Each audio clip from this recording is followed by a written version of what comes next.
florestal.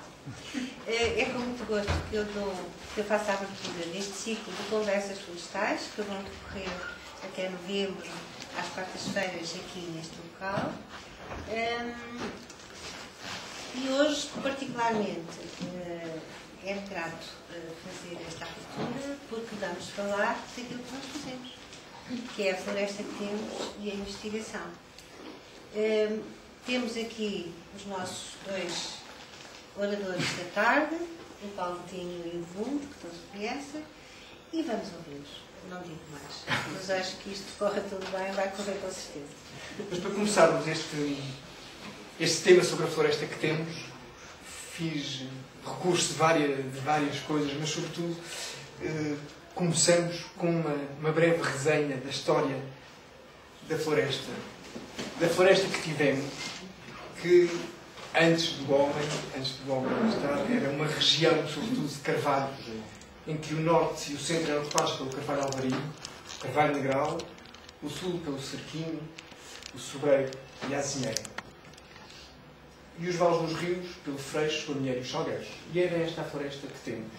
Não sei se ali o Jorge concorda com esta distribuição da floresta que tivemos. Marcos Gomes era isto.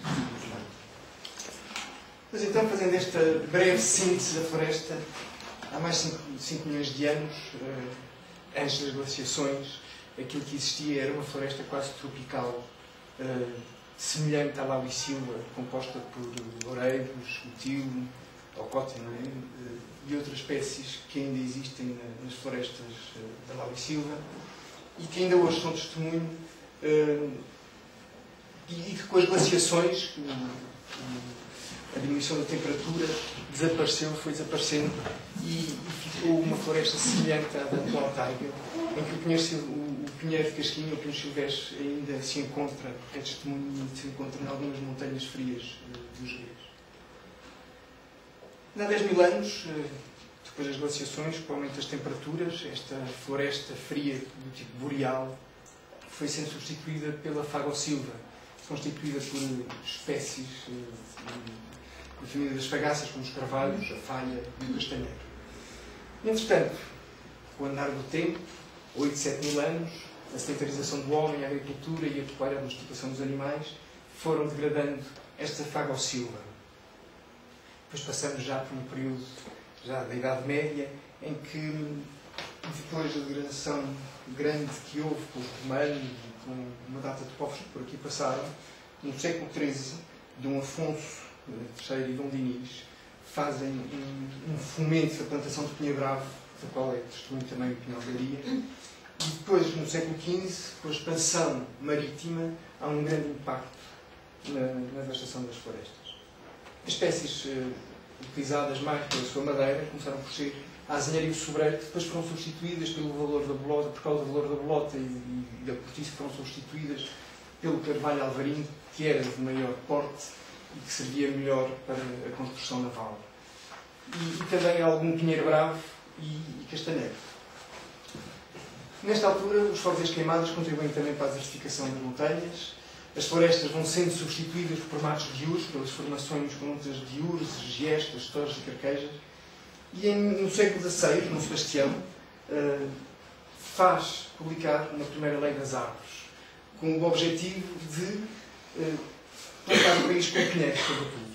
Mas não só com pinheiros, com carvalhos e castanheiros em menor quantidade. Mas passando para o século XVIII, chegando ao século XVIII, e de facto há novamente uma grande devastação da floresta pela necessidade que existia de lenha para carvão, e o país torna-se uma grande superfície de matos, terrenos de charneca e incultos, que é isto que chega ao século XIX, esta problemática dos incultos que precisam de resolver e que falam sempre. E em 1803, José Bonifácio Andrade da Silva escreve sobre a utilidade e necessidade da plantação de bosques em Portugal. Mais tarde, já depois da Revolução Liberal, este relatório acerca da Abolição Geral do país dá-nos conta e faz uma descrição muito grande de como é que era o país ao nível da sua constituição vegetal, e delinea-se com com uma cartografia cada vez mais elaborada, começa a ganhar um conhecimento maior das áreas de ocupação das espécies. E não só das espécies florestais, mas como toda a ocupação do solo, do território nacional. Ao mesmo tempo, e sobretudo depois da segunda metade, no quartel do século XIX, a construção da rede de caminhos de ferro vai, de certa maneira, dizimar também um bocado a floresta de Carvalho Negral, porque era o Carvalho Negral que se faziam os estragos para os caminhos. Depois, no século XX, já mais informação, há os planos de fomento agrícola e florestal, não é? E a política de arborização do Estado Novo, com o Pinheiro Bravo, em que o Pinheiro Bravo é semeado abundantemente no norte e centro do país, amplia a área de Pinheiro Bravo de uma maneira imensa. As montanhas que eram cobertas por carvalhais caducifólios transformam-se em pinheiros. E a proteste é a campanha do trigo, não é? Porque há o fomento agrícola, o fomento florestal, há ao mesmo tempo também um fomento sobrícola e tudo mais, mas de facto a campanha do trigo dizima uns sobreirais e sobretudo montado de azinho. O que é isto? Montado de azinho é destruído em grande área. Depois, nas décadas de 40 e 50 do século XX, assistimos à expansão do eucalipto.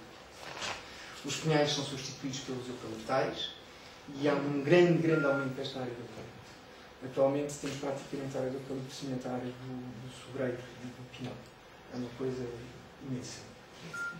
Mas há que fazer notar que esta substituição de pinhais pelos eucaliptos e tudo isso, quer dizer, há uma degradação das condições socioeconómicas das populações rurais e dá-se um êxodo rural, havendo uma deslocação das pessoas para as grandes cidades e para o litoral sobretudo, e a partir de 75, por causa desse abandono rural, há de facto um grande aumento dos fogos florestais que destroem uma grande área de pinhal e algumas relíquias florestais, mesmo em zonas agrícolas.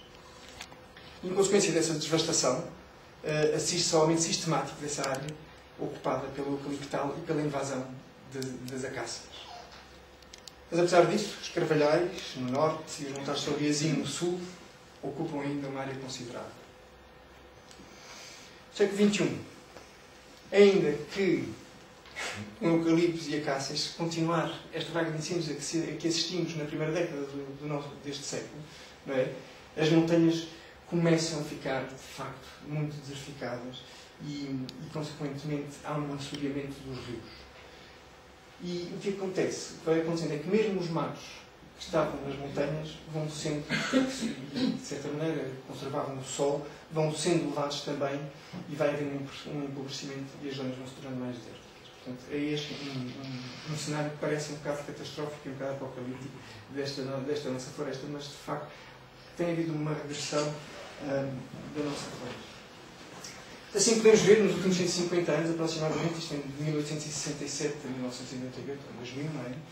Como é que evoluíram as áreas de ocupação do solo e das áreas das espécies florestais, em que, se repararmos, a meados do século XIX, havia metade do território era considerado matos incultos, terrenos de charnecas, e muito pouca agricultura e floresta muito pouca, não é?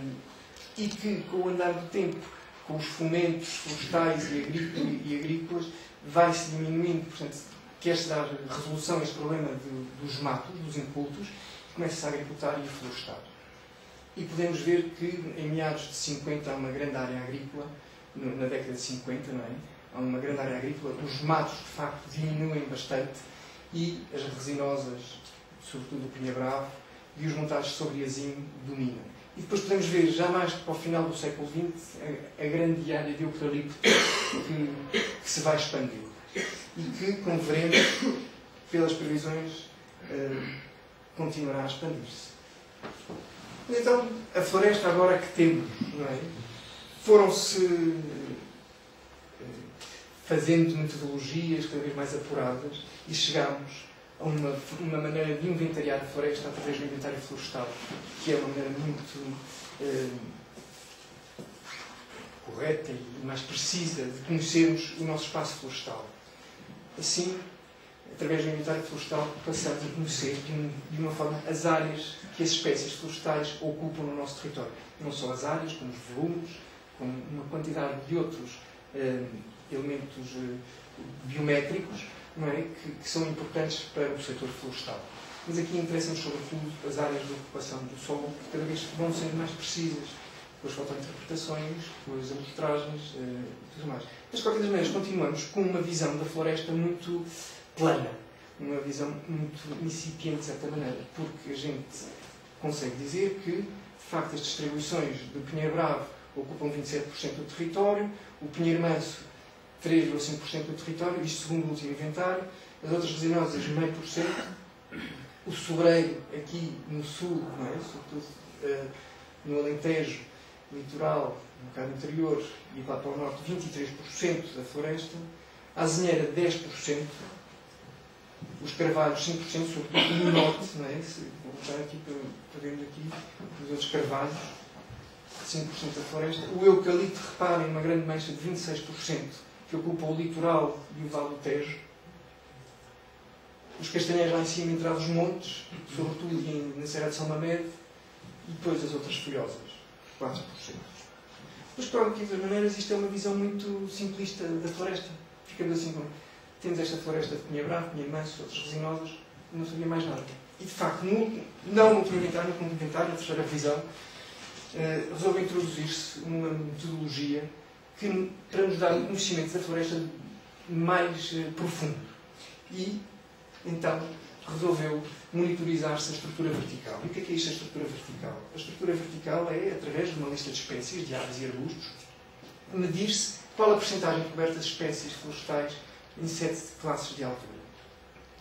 E, através do desenvolvimento de alguns índices de cobertura, um índice de altura, um índice de dominância do estrato arbóreo, chegarmos, os índices de cobertura, de altura e de dominância, a um modelo de diversidade da estrutura da vegetação, que não é mais do que podermos dizer que tipo de povoações florestais é que existem nesta floresta, seja ela pinheiro, seja ela eucalipto, seja ela sobreiro, seja ela o que for.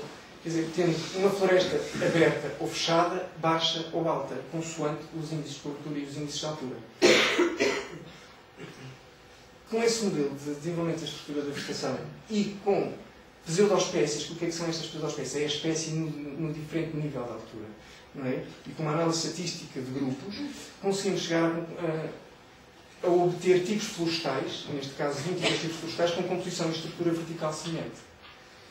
E sendo assim, e contextualizamos agora aqui, mais uma vez, nesta carta biogeográfica de Portugal continental, aqui desenvolvida pelo Jorge, não é? E chama um bocado a atenção a isto por causa da importância de todas estas cartografias que nós vamos desenvolvendo e que vamos buscando de uma forma, algumas vezes, grosseira, tudo isso, como juntá-las, como isto contribui para o conhecimento da floresta e para a ecologia que a gente pretende ter do ecossistema florestal. Portanto, enquadrando aqueles tipos florestais nas unidades biogeográficas que nos falam sobre a fisiografia, a litologia, os andares bioclimáticos, os principais táxons, portanto, ficamos com um conhecimento da floresta ainda mais profundo. E sendo assim, aquela estrutura vertical permite-nos dizer, agora, de ter uma visão da floresta de uma outra maneira, já não plana, mas já mais bidimensional, já em altura também. E, portanto, dizer, e chamamos um destes tipos de floresta de carvalho negral, porque, de facto, é o carvalho negral que abunda neste tipo florestal. Ainda que ocupe uns núcleos pequenos, lá em cima no norte no Gerês, no noroeste transmontano, aqui embaixo na Serra de São Mamede e nas Beiras, é uma floresta composta bastante densa, de carvalho negral, em todos os andares, sobretudo até aos 8 metros e depois alguns de 16 metros de altura, e com alguns castanheiros, giestas e outras diversas. Depois, estes 3 núcleos que esta análise estatística nos chegou, esta floresta de carvalhos caducifólios, Fagínia e Robos, tem estes 3 núcleos, que são muito interessantes. É uma floresta que deveria ser, penso que seria, a floresta de carvalhos caducifólios que havia antigamente, que encontramos as silvas, como se fossem as lianas da floresta mediterrânica. Portanto, uma floresta de carvalhos caducifólios. Aquilo a que chamamos medronhal. E porquê medronhal? Isto no inventário clássico é considerado sobreiro. Não é? Portanto, estaria incluído dentro da percentagem do sobreiro. Só que a grande massa destes povoamentos, a grande densidade destes povoamentos, é constituída por medronho. É um medronheiro, e por isso chamamos medronheiro. E tem depois também tojos e urzes, portanto, tem todo um subosco, estevas, e outras plantas diversas.